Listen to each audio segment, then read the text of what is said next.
אם נפתח מילון עברי בהגדרת המילה בית, אחת מן התוצאות שיעלו היא מקום קיבול. כזהו בית, מרחב המאפשר לחיים להתרחש בתוכו, לחלב להישפך, לרצפה להישטף, מקום המאפשר נוכחות טבעית, הבעה כנה ואמיתית, המספק מיטה חמה ללוחם או ללומד בסופו של יום.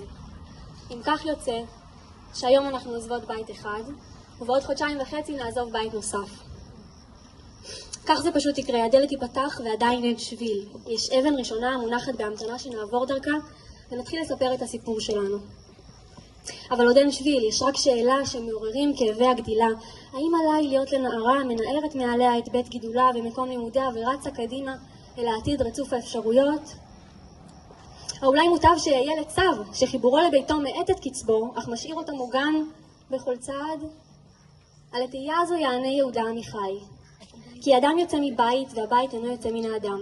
הוא נשאר על קירותיו ועל התלוי בהם, ועל חדריו ודלתותיו הנסגרות בזהירות. או כי הבית מתרחב והולך ונעשה לדרכים שבהם ילך זה האדם שיצא מן הבית.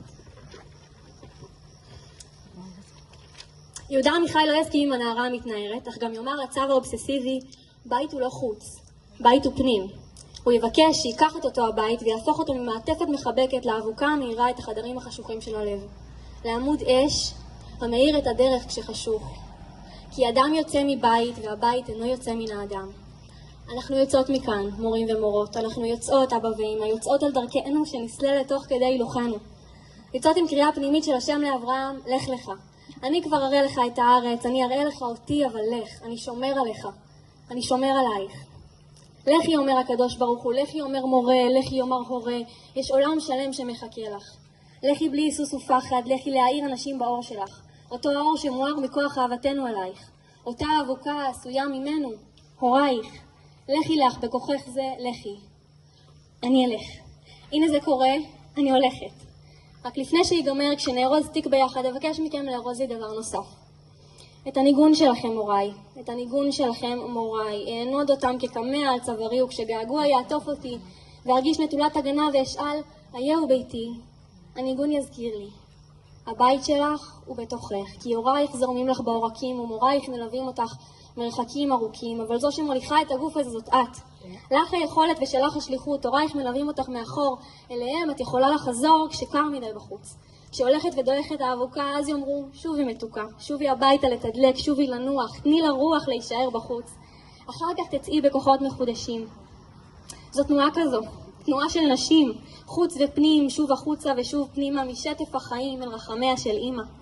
זה הריקוד הפרטי שלך, זה החיים שמניעים אותך בקצבו של הלב, את רק צריכה להרפות, ולהסכים לנוע כששוטף אותך גל כואב. בקידבק הגדול ארזנו לך ניגון, הרמוניה של בית ושמחה ואיזון. הוא הבסיס, הוא הכיוון, לשם יתווספו ניגונים ומילים, שירים, מזמורים, חדשים ישנים, כלים שרכשת בבית ובאולפנה ינגנו לך לאורך ימים ושנים. ומכל אלה, סימפוניית חייך תיצור מנגינה, ייחודית, ששייכת רק לך. ובין בית לפזמון תזכרי לעצור, לחזור לאחור, ולהודות לכל אלה שהיו שם. הביטו, הבינו וראו לליבך. אלה שרק בזכותם את זוהת, ורק באהבתם תמשיכי לגדול, לאט לאט.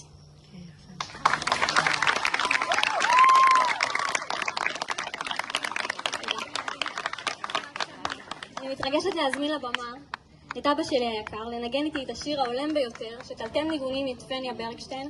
קהל יקר, אני מזמינה אתכם לשיר איתנו.